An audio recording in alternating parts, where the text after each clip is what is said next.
cái tông lên từ nó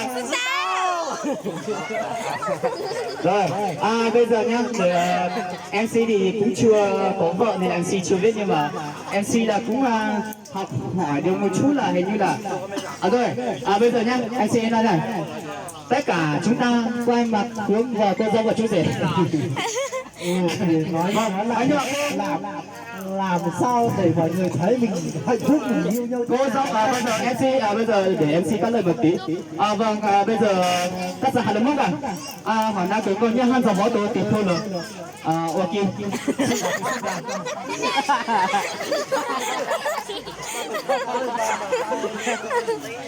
Đây này.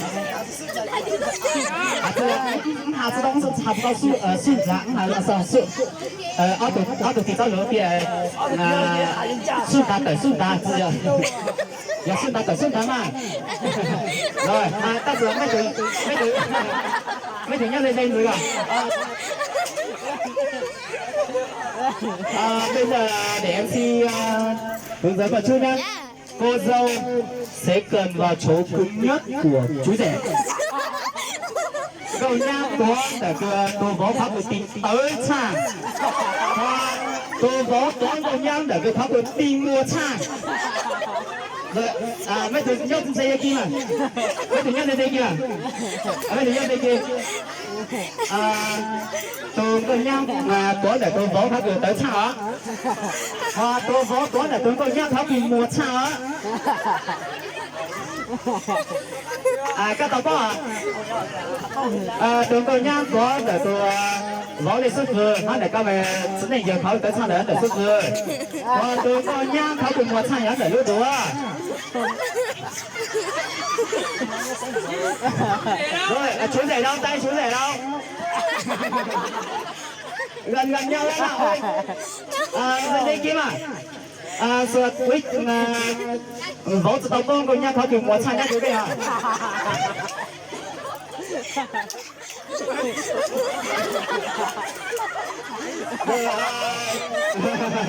rồi con nằm hàng đi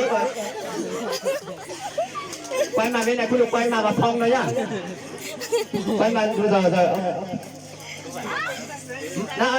MC bắt gì nhá rồi MC bắt gì nhá 1 2 3 bắt đầu rồi người ta mở miệng hôn miệng đó mà Hôn miệng cơ mà.